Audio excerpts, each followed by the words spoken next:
২০২৪ সালের রাজনৈতিক মাঠের উত্তাপ ছড়িয়ে যায় বিভিন্ন দেশের পার্লামেন্টে। গৌতম আদানির ঘুষ কেলেঙ্কারি বা অমিত শাহের বিতর্কিত মন্তব্যে ভারতের পার্লামেন্ট পরিণত হয় এক রণক্ষেত্রে। এদিকে দক্ষিণ কোরিয়ার সাবেক ভারপ্রাপ্ত প্রেসিডেন্ট হান ডাক-সুকে অভিশংসনের প্রতিবাদে বিরোধী দল পার্লামেন্টে ব্যাপক আন্দোলন করে।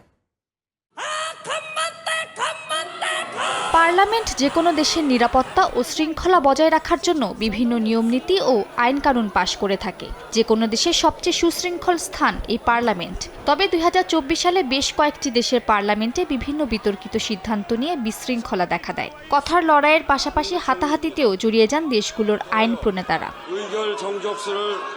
ভারতের লোকসভায় একের পর এক হাতাহাতির ঘটনা ঘটেই চলছে। সবশেষ ১৮ ডিসেম্বরও হাতাহাতির ঘটনা ঘটে। ভারতের রাজনীতিবিদ, সমাজ সংস্কারক ভীমরাও রামজি আম্বেদকরকে নিয়ে দেশটির কেন্দ্রীয় স্বরাষ্ট্রমন্ত্রী অমিত শাহের বিতর্কিত মন্তব্য ঘিরে পার্লামেন্টে সরকার ও বিরোধী পক্ষের মধ্যে উত্তপ্ত পরিস্থিতি তৈরি হয়। এর মধ্যেই পার্লামেন্ট পরিণত হয় রণক্ষেত্রে। এছাড়া গৌতম আদানি ঘুষ কেলেঙ্কারি ইস্যুতেও দুই পক্ষের মধ্যে অসন্তোষ দেখা দেয়। এর আগে ভারতের জম্মু ও কাশ্মীরের বিধানসভায় অধিবেশন চলাকালে হাতাহাতিতে জড়িয়ে পড়েন ক্ষমতাসীন ও বিরোধী দলের সদস্যরা। Double million offer, Walton fridge কিনে পেতে পারেন ২০ লক্ষ টাকা, রয়েছে কোটি কোটি টাকার নিশ্চিত উপহার।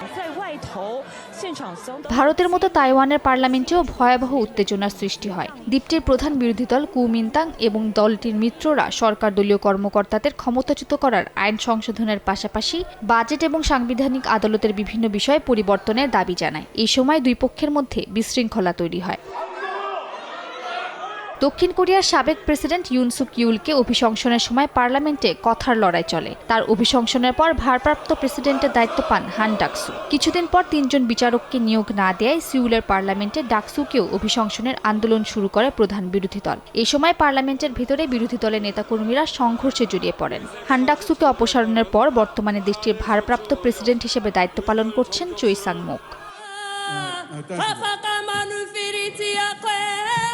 একটি বিল নিয়ে বিতর্ক চলছিল নিউজিল্যান্ডের পার্লামেন্টে। সেই সময় ২২ বছরের মাওরি এমপি হানা বিলটির অনুলিপি ছিঁড়ে ফেলেন এবং হাকা নাচ উপস্থাপন করেন। তিনি শুরু করার পর সংসদে উপস্থিত আরও অনেকেই তার সঙ্গে যোগ দেন। হানার এই হাকা নাচের ভিডিওটি সামাজিক যোগাযোগ মাধ্যমে ব্যাপকভাবে ছড়িয়ে পড়ে।